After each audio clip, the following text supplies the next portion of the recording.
জান্নাতি আওয়াজ। Enjoy by listening to the holy Quran. আমাদের দেশে যতগুলি পূজা মণ্ডপ রয়েছে সেখানে মূর্তি পূজা হয়, এটা বড় কিছু না। তো ওখানের ভিতরে গান বাদ্য হয়, নারী পুরুষের সংমিশ্রণ হয়, যুবকরা ওখানে পূজা করার জন্য যায় না, আমাদের যুবকরা সেখানে আনন্দ এবং ফুর্তি করার জন্য যায়, ঠিক না? আনন্দ আর ফুর্তি যদি সেখানে না থাকতো তাহলে যুবকরা যেত না। তবে ওই সকল যুবকরাই যায় যাদের কাছে তার রবের পক্ষ থেকে কোনো প্রমাণ বিদ্যমান নেই। আমরা যারা মসজিদের সাথে সম্পৃক্ত, ওলামায়ে কেরামকে মহব্বত করি, ভালোবাসি, আমাদের কাছে আসমানি ইলম আছে, সুস্পষ্ট প্রমাণ আছে, দলিল আছে। আমার মাথা থেকে পা পর্যন্ত শরীরের অঙ্গ প্রত্যঙ্গগুলি কোনটা কিভাবে সাজাতে হবে, এই সব ব্যাপারে আমাদের কাছে সুস্পষ্ট প্রমাণ আসমানি ইলম আছে। আল্লাহু আকবার। আমরা যে মাথায় টুপি দেই এখানেও আসমানি ইলম আছে, আসেনি? আমরা যে মাথায় পাগড়ি পরি সেখানেও আসমানি ইলম আছে। আমরা যে চুল খাটো করে রাখি সেখানেও আসমানি ইলম আছে। আমরা মুছগুলিকে একেবারে খাটো করে ফেলি আর দাড়িগুলিকে লম্বা করি, এখানেও আসমানি ইলম আছে, আসেনি? আমরা মেসওয়াক করি, এটাও আসমানি ইলমের বরকতে করি, সুবহানাল্লাহ। চোখের মধ্যে সুরমা লাগাই, তাও আসমানি ইলমের কারণে। আল্লাহু আকবার বলেন। আমরা আমাদের নারীরা যখন ঘর থেকে বের হয় তাদেরকে আমরা নেকাব লাগিয়ে দেই, উপর দিয়ে আবার একটা হালকা পাতলা কালো কাপড় ফেলে দেই, তাও আসমানি ইলমের বরকতে, সুবহানাল্লাহ। আমরা পুরুষরা চুল খাটো করে ফেলি আর আমাদের নারীরা চুলকে লম্বা করে, তাও কোন ইলমের কারণে? আসমানের ইলমের কারণে। ভাইরা আমার, আমরা যে পোশাক পরিধান করি তাও আসমানি ইলমের কারণে। আমরা লম্বা পোশাক পরি, জুব্বা পরি, তাও আসমানি ইলমের কারণে। পায়জামা পরি, তাও আসমানি ইলমের দলিলের ভিত্তিতে। আমরা যে নামাজ পড়ি এখানেও আসমানি ইলম আসেনি? রোজা রাখি, আসমানি ইলম আসেনি? নফল রোজা, সোমবার বৃহস্পতিবার রোজায় আসমানি ইলম। আল্লাহু আকবার। একজন মুমিন মুসলমান সকাল থেকে রাত পর্যন্ত রাতে ঘুমানোর ঘরেও আসমানি ইলম অনুযায়ী সে আমল করে। মুমিন মুসলমান যতগুলি আমল করবে প্রত্যেকটা আমলের সপক্ষে আসমানি ইলমের দলিল রয়েছে, সুবহানাল্লাহ। যার কাছে দলিল আছে সে দলিলের হেফাজত করেনি? আপনার ঘরের দলিল, রুমের দলিল, আপনার এমনকি আইডি কার্ডটা হেফাজত করেন, স্বর্ণ হেফাজত করেন, জমিনের দলিলটাকে হেফাজত করেন। এমনিভাবে আমরা কোরআন এবং হাদিসকে হেফাজত করি। দলিল আমাদেরকে যেদিকে নেয় আমরা সেদিকে যাই, দলিল যেখানে স্টপ করে আমরা সেখানে স্টপ হয়ে যাই, সুবহানাল্লাহ, ঠিক কি না? আমরা যতদিন পর্যন্ত এই দলিলের উপরে চলবো ততদিন পর্যন্ত আমরা জান্নাতের পথে চলবো, সুবহানাল্লাহ। কুল ইন্নী আলা বাইয়িনাতিন মির রাব্বি ওয়া কাযাবতুম বিহি। এই ইলম আসার পরে, রবের পক্ষ থেকে ইলম আসার পরে আমরা কোনো বিধর্মীর অনুসরণ করতে পারি না, ঠিক কিনা?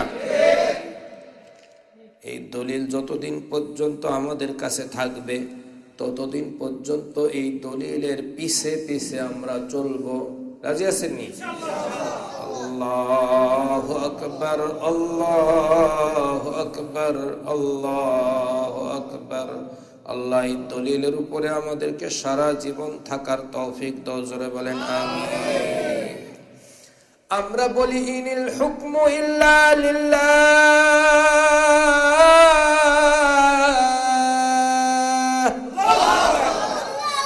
এই পৃথিবীর ভিতরে হুকুম আর বিধিবিধান চলবে শুধু কার? আল্লাহ তাবারাকা ওয়া তাআলা ব্যতীত আমরা কারো কোনো হুকুমের গোলামি করব না। লা ইলাহা ইল্লাল্লাহ, লা ইলাহা ইল্লাল্লাহ। নমি গোয়াম কে আজ দুনিয়া জুদা বাস, নমি গোয়াম কে আজ দুনিয়া জুদা বাস। বহরকারে কে বাসি বা খুদা বাস, বহরকারে কে বাসি বা খুদা বাস। रहम कर अपनी इनायत से, ना करम को भूल जा। हम तुझे भूले हैं लेकिन तू ना हमको भूल जा। ভাইয়ের আমার, আমরা এই দলিল প্রমাণ নিজেদের কাছে থাকার কারণে আমরা কোনো ভারতের অনুসরণ করতে পারি না, ঠিক কিনা? আমরা ইহুদিদের অনুসরণ করতে পারি না, আমরা খ্রিস্টানদের অনুসরণ করে জন্মদিবস পালন করতে পারি না, খ্রিস্টানদের অনুসরণ করে আমরা ম্যারেজ ডে পালন করতে পারি না, খ্রিস্টানদের অনুসরণ করে আমরা মৃত্যু দিবস পালন করতে পারি না। কারো মৃত্যু দিবস, জন্ম দিবস, ম্যারেজ ডে, বার্থডে কোনোটা পালন করা যাবে না। বার্থডেতে কেক এনে কেক কাটা জায়েজ নাই, সম্পূর্ণ হারাম, ঠিক কিনা? শুধু হুকুম চলবে কার? একমাত্র মক্কার কাফেররা মুহাম্মদ সাল্লাল্লাহু আলাইহি ওয়াসাল্লাম যখন তাদেরকে আল্লাহর আযাবের ভয় দেখায়, তখন তারা বলে, মুহাম্মদ, আযাব যদি তোমার রবের পক্ষ থেকে আশার থাকে তাহলে তাড়াতাড়ি আযাব দিয়ে আমাদেরকে ধ্বংস করে দিতে কও। আমার নবী বলতেছে, আযাব দিবেন তো আল্লাহ, কখন দিবেন, কাকে দিবেন, কিভাবে দিবেন সেটা কে জানেন? মালিকের ইচ্ছা। মালিক কাউকে নগদ দেন। আরে আমি নবী মুহাম্মদের উপস্থিতির কারণে ওমা কুনতু মুআযিবাহুম ওয়া আনতা ফীহিম। এ নবী, আপনি যতদিন পর্যন্ত তাদের মাঝে থাকবেন ততদিন পর্যন্ত আমি তাদেরকে আযাব দিতে পারি না। ওমা কানা আল্লাহু লিউআযিবাহুম ওয়া হুম ইস্তাগফিরুন। হ্যাঁ, আপনি চলে যাওয়ার পরেও যে জাতি ইস্তিগফার করবে, আস্তাগফিরুল্লাহ আস্তাগফিরুল্লাহ আস্তাগফিরুল্লাহ, গুনাহ মাফ চাইতে থাকবে, যতদিন পর্যন্ত গ্রামের ভিতরে ইস্তিগফার থাকবে, ঘরের ভিতরে ইস্তিগফার থাকবে, ততদিন পর্যন্ত আমি সেই ঘরে, সেই গ্রামে আযাব প্রেরণ করব না। তাহলে নবীর বরকতে, নবীর জীবদ্দশায় আযাব আসতেছে না। নবী বলেন, দেখো, আযাব তো অনেক আগেই চলে আসতো যদি আমি মুহাম্মদ না থাকতাম। আর আযাব তো আমার হাতে না। আমার হাতে যদি আযাব থাকতো আর তোমরা যদি নগদ আযাব চাইতে, তাহলে আমি নগদ আযাবেই তোমাদেরকে গ্রেফতার করাইতে আল্লাহকে বলতাম, কিন্তু আমার কাছে আমার হাতে আযাব নাই। আযাব হলো কার হাতে? আল্লাহর হাতে। আমার হাতে নাই, আমার হাতে নাই। তোমাদের মধ্যে কে জালেম এটা আল্লাহ রাব্বুল আলামিন ভালো জানেন। এখন এই আয়াতের মধ্যে দেখা যাচ্ছে কাফেররা যে আযাব চাইতেছে, ত্বরান্বিত হওয়া চাইতেছে, দ্রুত চাইতেছে, নবী বলেন আমার হাতে যদি থাকতো আযাব তাহলে আমার আর তোমাদের মাঝে অনেক আগেই ফয়সালা হয়ে যেত। এখানে বোঝা যায় নবীর হাতে আযাব থাকলে নবী তাদেরকে আযাব দিতেন। কিন্তু বুখারী শরীফের আরেক হাদিস, ওই হাদিসের সাথে আয়াতটি বাহ্যিক দৃষ্টিতে কিছুটা সাংঘর্ষিক মনে হয় বুঝের ভুলের কারণে। তাহলে ওই হাদিসটা কি, সংঘর্ষটা কোন পয়েন্টে এবং তার জবাব কি, সেটাও তো আমরা তাফসীর মাহফিলের সদস্য হিসাবে জানা দরকার নেই। শুনবেন নি আপনারা? বুখারীর বর্ণিত হাদিস, হযরতে আয়েশা সিদ্দিকা, নাম জানেননি? খেয়াল করেন ভালো করে। আয়েশা সিদ্দিকা রাদিয়াল্লাহু তাআলা আনহা উনি বলেন, হুজুর হাল মাদা আলাইকা ইয়াউমুন আশাদ্দা মিন ইয়াউমি উহুদিন। হুজুর উহুদের ময়দানে আমি তো দেখছি আপনার কি পরিমাণ কষ্ট হয়েছে, আপনার শরীর দিয়ে মাথা দিয়ে রক্ত বের হয়েছে, আপনার দাঁত উপড়ে গেছে। হুজুর উহুদের ময়দানে আপনার চাচা সহ 70 জন শহীদ হয়েছেন। হুজুর বলেন উহুদের ময়দানের চাইতে আপনার উপরে আরো কোনো কঠিন অবস্থা কখনো গেছেনি? নবী মুহাম্মদ সাল্লাল্লাহু আলাইহি ওয়াসাল্লাম বলেন, হ্যাঁ আয়েশা, আমার উপরে আরো কঠিন অবস্থা গিয়েছে যখন আমি তায়েফে দাওয়াত দিতে গেছিলাম। ওই তায়েফের ময়দানে আমার দাওয়াত তো তারা শুনলই না। আব্দে ইয়ালিলের কাছে গিয়েছিলাম, বরং আমার দাওয়াত না শুনে আমাকে যদি দূর দূর করে শুধু তাড়িয়ে দিত তাও তো হতো, কিন্তু তারা ওই এলাকার যুবকদেরকে আমার বিপক্ষে লেলিয়ে দিল। পাগল মাতাল বলে আমাকে একা পেয়ে সবাই বৃষ্টির মতো চতুর্দিক থেকে পাথর নিক্ষেপ করল। আমার পুরাটা শরীর পাথরের আঘাতে রক্তে রঞ্জিত হয়ে গেল। আমার পায়ের জুতা, শরীর থেকে রক্ত টপকে টপকে জুতাও আটকে গেল। আমি তো একটা বাগানের মধ্যে আশ্রয় নিয়েছি।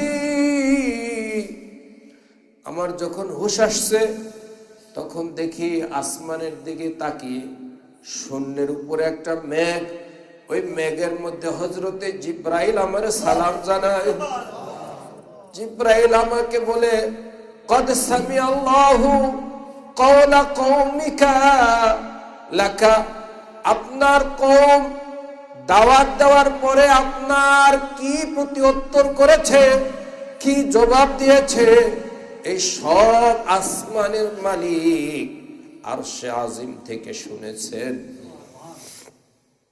আমাকে তিনি প্রেরণ করেছেন, আমাকে প্রেরণ করেছেন মক্কার এই তায়েফের দুই পাশের পাহাড়ের ফেরেশতারাও উপস্থিত করেছি তাদেরকে আমি। ফেরেশতারাও বলতেছেন, হ্যাঁ মুহাম্মদ আপনার সাথে তারা কি আচরণ করেছে সেটা আমরা দেখেছি। মালিক অর্ডার করেছে, মালিক আমাদেরকে পাঠিয়েছে, আপনার পারমিশন চেয়েছেন, আপনি কি ফয়সালা করতে চান? আমরা তো এক ধাক্কায় পাহাড় যেখান থেকে ইচ্ছা সেখানে নিয়ে যেতে পারি। আপনি শুধু অর্ডার করেন, আপনি বলার সঙ্গে সঙ্গে লানুতাব্বিকান্না আলাইহিমুল আখশাবাইন, দুই পাহাড়ের উত্তর দক্ষিণে যে পাহাড় রয়েছে, এই পাহাড় দুইটাকে দুই দিক থেকে যদি আমরা চাপায়া দেই, তাহলে তাদের ঘর বাড়ি দুয়ার সব কিছু সহ নিশ্চিহ্ন হয়ে যাবে, বিলীন হয়ে যাবে। এখানে কোনো বসতি ছিল এমন কোনো চিহ্ন আর আলামত থাকবে না। হুজুর, আপনি একটু পারমিশন দেন, আমার দয়ার নবী, মায়ার নবী, মোহাব্বতের নবী, উম্মতের পাগল নবী, আল্লাহু আকবার, সারা জীবন উম্মতের জন্য কাঁদলেন, হাসরের ময়দানেও কাঁদলেন। উম্মতি উম্মতি উম্মতি, চতুর্দিকের আওয়াজ আসবে নফসি নফসি, বলেন নফসি নফসি নফসি। সমস্ত নবীদের থেকে আওয়াজ আসবে নফসি। শুধুই একজন নবী, আখেরি নবী, উনি বলবেন কি? উম্মতি, বলেন সবাই উম্মতি উম্মতি। নবী বলেন, না না, ও পাহাড় সংরক্ষণকারী ফেরেশতা, তোমরা এখন একটু চুপ থাকো। আরজু আই ইখরিজাল্লাহু মিন আসলাবিহিম মান ইয়াবুদুল্লাহ ওয়া লা ইউশরিকু বিহি শাইআ। আজ তারা বোঝে না, আজ তারা ভাবতে পারে না, আমাকে ভালো করে চিনে না, এই জন্য আমার সাথে এই আচরণ করেছে।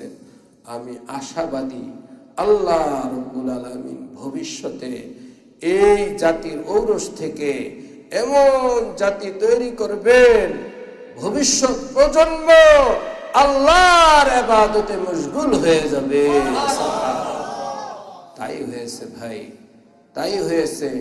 মক্কা বিজয়ের পরে, তায়েফের যুদ্ধের পরে কওমে হাওয়াযিন গোত্র আল্লাহর নবীর দরবারে মুসলমান হয়ে ফিরে আসছে। সুবহানাল্লাহ। আমার নবী মুহাম্মদ মুস্তাফা সাল্লাল্লাহু আলাইহি ওয়াসাল্লামের ওই হাদিসের ভিত্তিতে, দৃষ্টিতে আমরা দেখি নবী কি করেছেন? ক্ষমা করে দিয়েছেন, ঠিক কিনা? আর এই আয়াতে বলতেছেন, আযাব যদি আমার হাতে থাকতো তাহলে ফয়সালা হয়ে যেত। তাহলে বাহ্যিক দৃষ্টিতে একটু সাংঘর্ষিক মনে হয় কিনা? প্রশ্ন না বুঝলে কিন্তু উত্তর বুঝবেন না। প্রশ্ন বুঝছেন তো? প্রশ্ন বুঝতে হবে ভালো করে। ডাক্তারের প্রেসক্রিপশন না বুঝলে আপনার মলম তো ঠিক মতো লাগাইতে পারবেন না, ঠিক কিনা? কাশপুর ব্রিজ থেকে নামার সময় সিএনজি অ্যাক্সিডেন্ট, উল্টে গেছে, হাঁটুর মধ্যে প্রচন্ড ব্যথা। ডাক্তারের কাছে গেছে, ডাক্তার প্রেসক্রিপশনে লিখে দিয়েছেন, যেখানে ব্যথা পেয়েছেন সেখানে এই মলমটা লাগাবেন, আর হলো এই ট্যাবলেটগুলি খাবেন, অ্যান্টিবায়োটিক 7 দিন কোর্স কমপ্লিট করবেন, 7 দিন পরে আমার সাথে দেখা করবেন। আশা করি ইনশাআল্লাহ আল্লাহর হুকুম মতো ব্যথা কমে যাবে।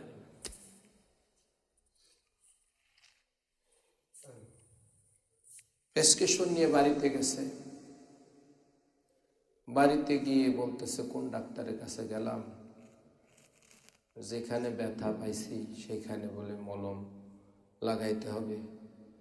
এখন তো বিপদ, আমার তো বাসা হলো যাত্রাবাড়ি, এই যাত্রাবাড়ি থেকে ডেইলি সিএনজি ভাড়া নিয়ে ভাড়া করে এই বেচারায় ওই যে কাশপুর ব্রিজে যেখানে ব্যথা পাইছে ওই জায়গার মধ্যে মলম এগুলি রাস্তার মধ্যে মাখা শুরু করছে।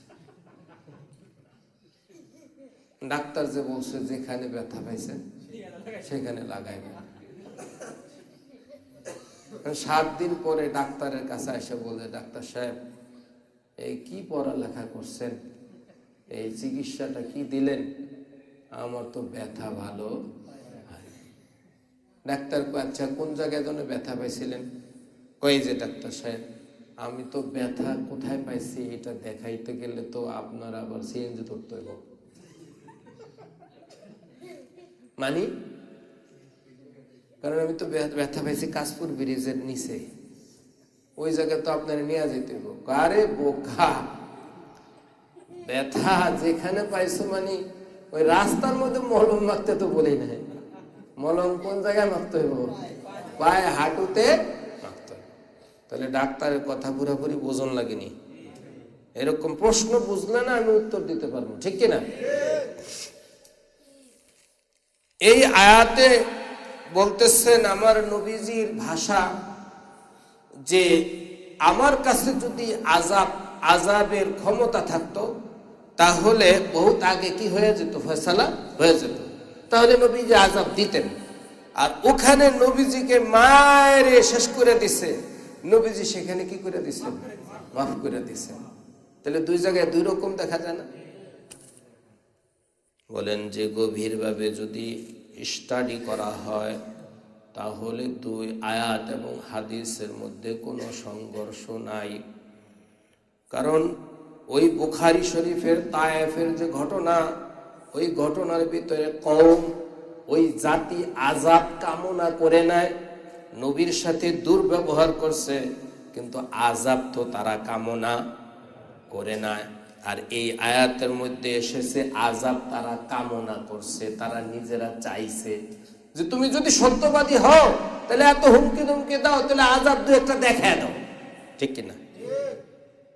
এখানে কামনা করছে আর ওখানে কামনা করে নাই।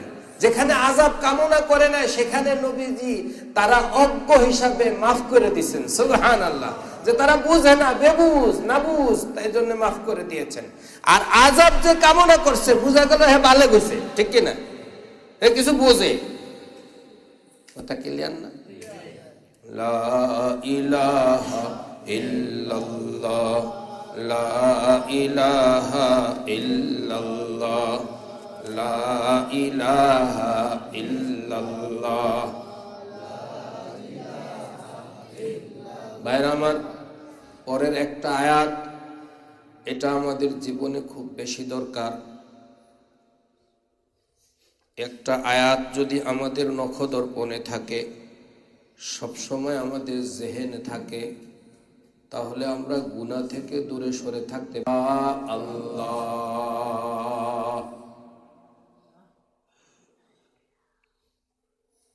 এই আয়াতের মধ্যে রব্বে কারীম তিনি গায়েবের মালিক বলেছেন, তিনি মহাজ্ঞানী, তিনি ভাই মহাজ্ঞানী এবং মহাশক্তিমান।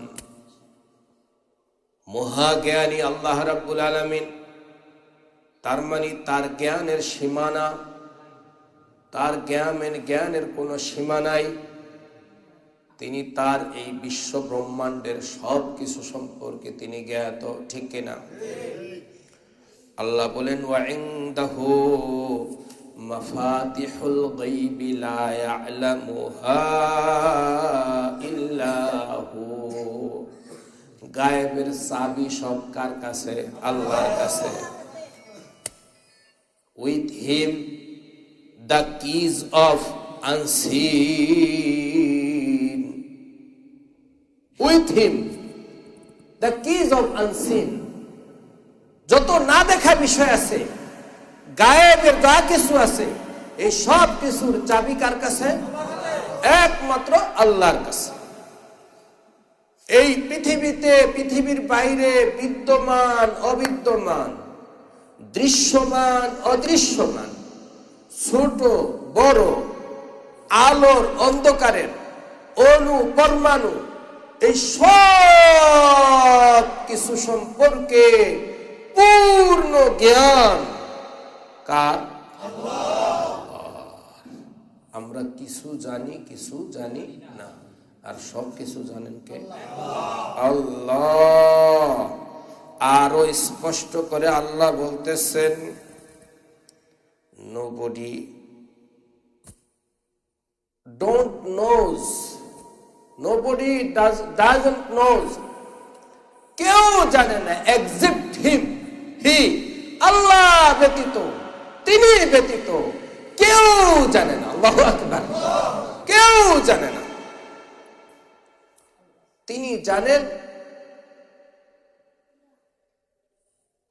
এই জমিনের ভিতরে, on the earth and in the sea, এই জমিনের ভিতরে কি আছে, স্থল ভাগে কি আছে, আর জল ভাগে কি আছে, এইটা কে জানেন? চিন্তাই করা যায় না। আফ্রিকার যে সাহারা মরুভূমি, ও আল্লাহ, একটা বিমান এই সাহারা মরুভূমির মধ্যে যদি 6 ঘন্টা চলে, তাহলে এই মাথা থেকে ওই মাথা বুঝতে পারে। সাহারা মরুভূমিতে যদি কেউ হারিয়ে যায়, তাহলে আর খুঁজে বের করা সম্ভব। আমরা সেই মরুভূমির উপর দিয়ে পাড়ি দিছি। আমরা যখন আফ্রিকাতে গিয়েছি, আমাদের একটা প্রোগ্রাম হয়েছে নাইজারে। কোথায়? নাইজার না, নাইজেরিয়া না, নাইজেরিয়া আরেকটা, আর নাইজার আরেকটা। ঠিক আছে। কর্নেল গাদ্দাফি তখন ছিলেন কোথায়? লিবিয়ায়। এই কর্নেল গাদ্দাফি থাকা অবস্থায় বাংলাদেশ থেকে 14 জন আলেমের একটা টিম সেখানে একটা ইসলামিক কনফারেন্সে গিয়েছিল। ওই 14 জন আলেমের টিমের মধ্যে এই গুনাহগার আমিও ছিলাম।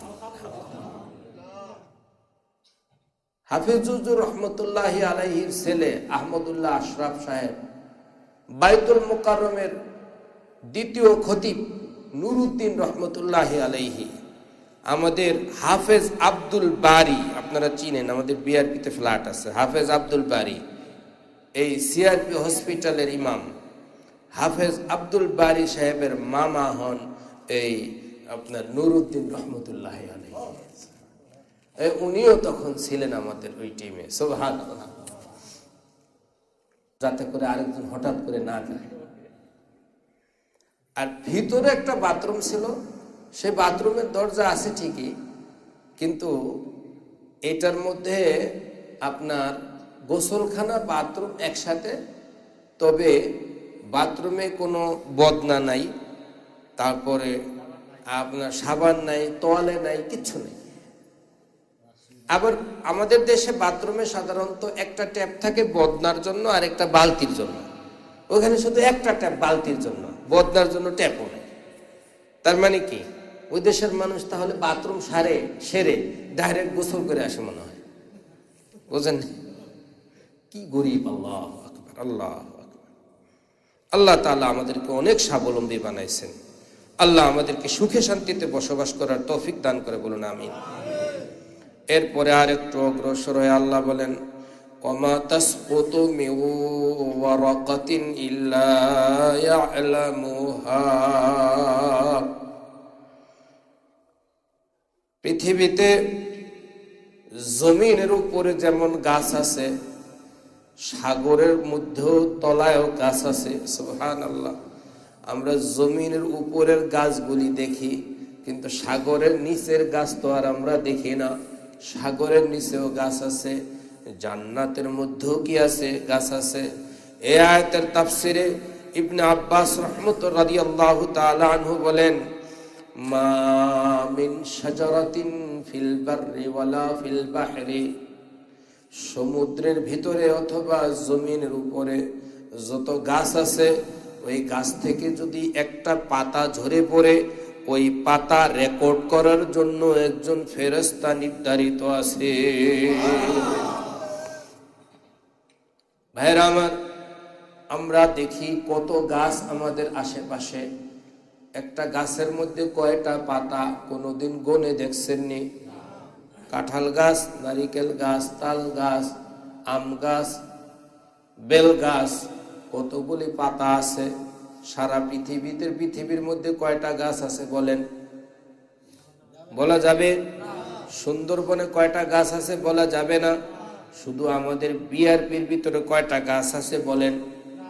আমাদের মসজিদের দুই পাশে কয়টা গাছ আছে বলেন? বলা যায় না, গনে শেষ করতে পারবেন না। ভাইরা আমার, এ সারা পৃথিবীতে কয়টা গাছ আছে আল্লাহ জানেনি? জানেনি? আপনি যে বীজ লাগান, এই বীজ থেকে কয়টা বীজ থেকে দানা উঠবে এটাও কে জানেন? তুমি যে জমিনের ভিতরে বীজ লুকাইলা সেটাও মাওলা জানেন। কোথায় শুকনো কোথায় ভিজা এটাও আল্লাহ রাব্বুল আলামিন জানেন।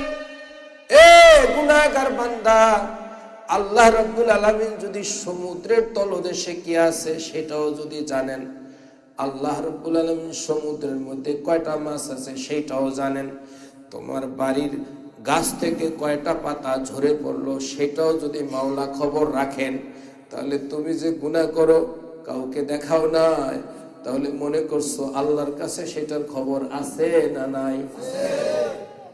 আল্লাহর কাছে সব কিছুর খবর আছে। আর আমাদের কাছে যা আছে এই সব কিছুর খাজানা হলো কার কাছে? ওই শাইইন ইল্লা ইনদানা খাযাইনুহু ওয়া মা নুনাজ্জিলুহু ইল্লা বিকদারিন মা'লুম।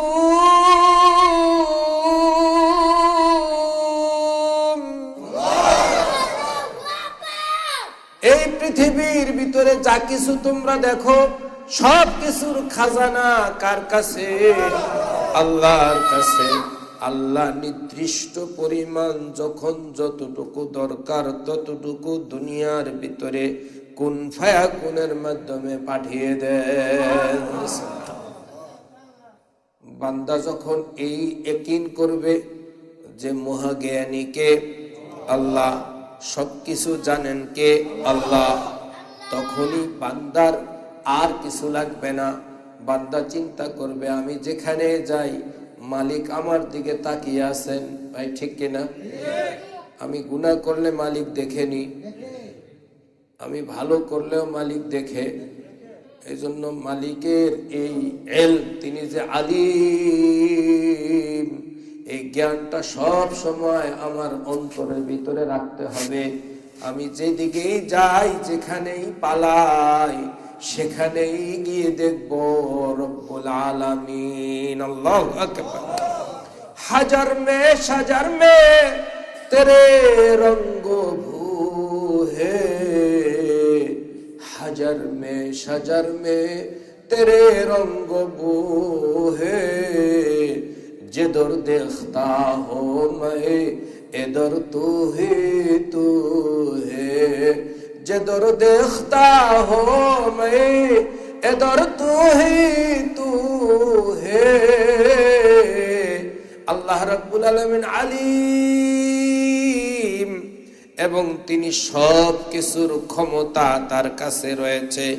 এই জমিনের অন্ধকারের মধ্যে যদি কোনো কিছু লুকিয়ে রাখা হয় সেটাও কে জানেন? বলেন আল্লাহ।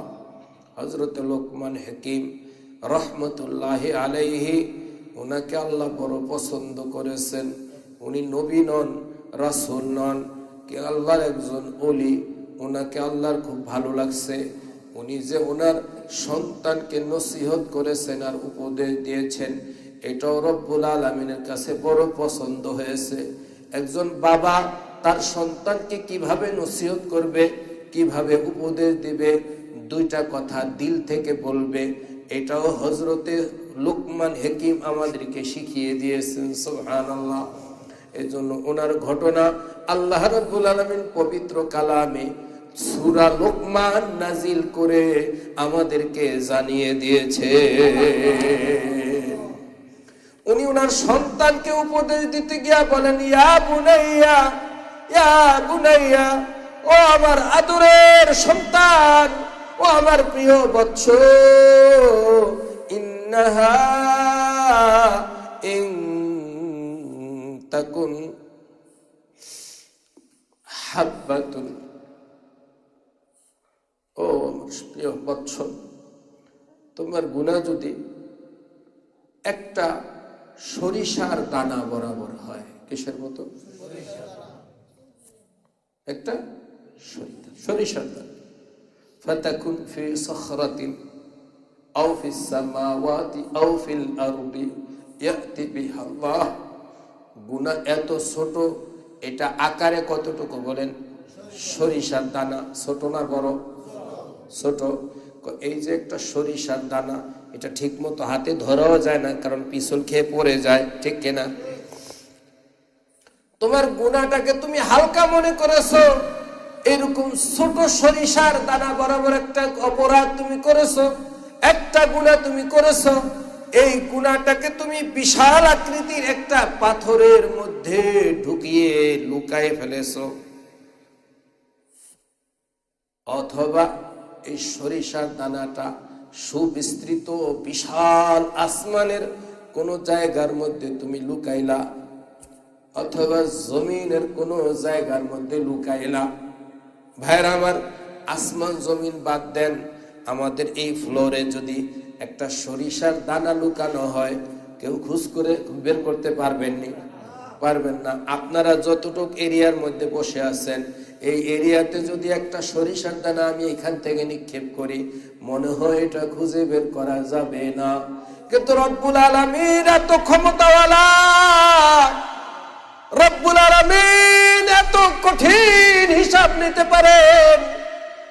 ওই রব্বুল আলামিন সরিষার এই দানার মতো একটা গুনাহ আসমানের কোথাও, জমিনের কোথাও, অথবা বড় একটা পাথরের মধ্যে লুকানো হয়েছে। ইয়াতি বিহাল্লাহ,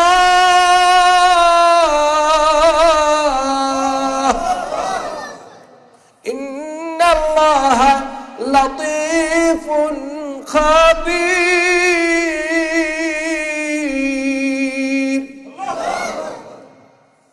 হাসরের ময়দানে তুমি যখন উঠবে, তোমার ওই আমলনামার মধ্যে ওই সরিষার দানা বরাবর যে গুনাহটা লুকাইলা, এই গুনাহটাও দেখবা লিস্টের মধ্যে হাজির হয়ে গেছে। মালি হাযাল কিতাবি লা ইউগাদিরু সগীরাতাও ওয়ালা কাবীরাতান ইল্লা আহসাহা। সবকিছু হিসাব হয়ে যাবে, রেকর্ড হয়ে যাবে। জন্য বহু যুবক আলহামদুলিল্লাহ তওবা করে তার জীবন পরিবর্তন করে শুরু করছে। মাশাআল্লাহ, আলহামদুলিল্লাহ বলেন। অনেক যুবকরা দাড়ি রেখেছে আল্লাহর মেহেরবানিতে, 5 ওয়াক্ত নামাজ জামাতে পড়ার চেষ্টা করে। আমাদের মধ্যে এরকম যুবক আসেনি ভাই? সমাজ নষ্ট হয়েছে, সমাজের যুবকরা নষ্ট হয়েছে, তাও অনেক। কিন্তু অনেক যুবক যে ভালো হয়েছে, তাও তো আমাদের খুশির বিষয়, ঠিক কিনা? অনেক যুবক আলহামদুলিল্লাহ। আমাদের অনেকের বয়স ভাই 30, 40, 50-এর কাছাকাছি চলে গেছে, কিন্তু আজও আমি দাঁড়িয়ে রাখতে পারি নাই। আবার অনেক যুবক স্কুলে পড়ে, কলেজে পড়ে আলহামদুলিল্লাহ নবীর দাড়ি ধরে ফেলছেন, ঠিক কিনা? আছে। ওই যুবক পারে, তুমি পারো না কেন ভাই? ওই যুবকের ঈমান মজবুত হয়েছে, ওই যুবকের ভিতরে নবীর মহব্বতটা গাঢ় করেছে, যুবক পারছে, তুমি পারো না কেন? অনেক যুবক মাশাআল্লাহ হাত উঠাইলে দেখি যে হাত উঠানোর সঙ্গে সঙ্গে চোখ দিয়ে পানি দরদর করে বের হয়। আসেনি? আছে, অভাব নাই, বহুত আছে। ওর পায়ে ধরো, ভাই তুমি তোমার দিলটাকে কেমনে নরম করলা? তোমার চোখে পানি আসে, আমার চোখে আসে না কেন? তাহলে কি গুনার কারণে আমার অন্তরটা কালো হয়ে গেছে? ভাইরা আমার, বেশিরভাগ গুনাহের কারণে মানুষের দিল শক্ত হয়ে যায়। দিল কি হয়ে যায়? শক্ত। ফাওয়াইলুল লিল কাসিয়াতি কুলুবুহুম আ যিকরিল্লাহ।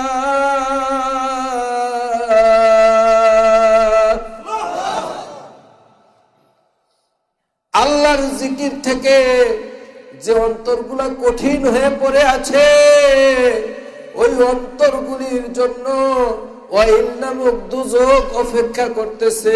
নাউজুবিল্লাহ। এই দুনিয়ার ছোট্ট একটা কপি বাতি যদি জ্বালানো হয় আর যদি বলা হয় আপনার শরীরের অঙ্গের মধ্যে একেবারে কনিষ্ঠা আঙ্গুলি, এই ছোট্ট আঙ্গুলটা আপনি আগুনের ভিতরে, মোমবাতির আগুনের ভিতরে ধরে রাখেন, কেউ রাজি হইবেন নি? টাকা দিলে রাজি হইবেন না? রাজি হইবেন না।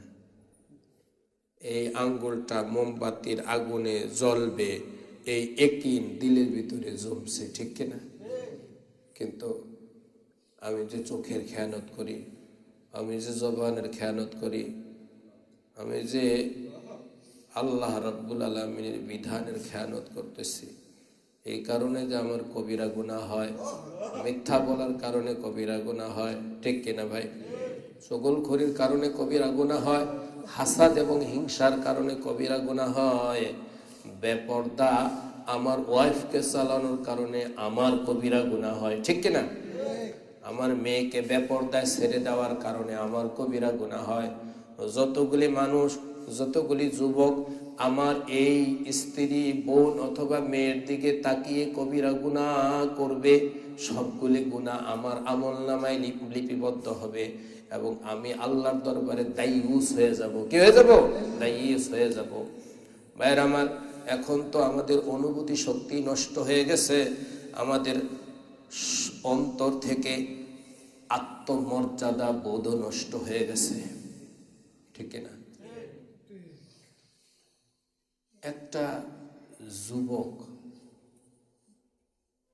আমার মেয়ের সাথে রাতের বেলা রাস্তাঘাটে আড্ডা দেয়, আসেনি?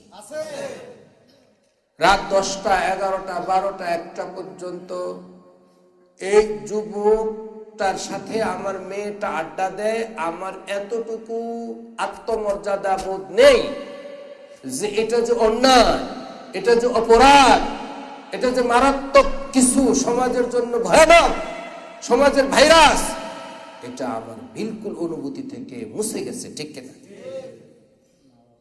এই জন্যই তো এত আযাব গজব। মা বাবার অনুভূতি নষ্ট হয়ে গেছে। এই সহশিক্ষা আমাদের সব কিছু ধ্বংস করে দিয়েছে, ধ্বংস করে দিয়েছে। আল্লাহ তাবারাকা ওয়া তাআলা আমাদের এই সন্তানদেরকে হেফাজত করুক, সবাই বলেন আমিন। এই জন্য আসমানি ইলমের দরকার আসেনি ভাই? আলেম ওলামাদের দরকার আসেনি? আলেম ওলামাদের দরকার আছে। আল্লাহ তাবারাকা ওয়া তাআলা আমাদের সকলকে বোঝার তৌফিক দান করেন। গুনাহ থেকে এই ভূত বের করি অন্তর থেকে, আর দোয়া করি আল্লাহ রাব্বুল আলামিনের কাছে, আল্লাহ অন্তত আমাদেরকে হেফাজত করুক, সবাই বলেন।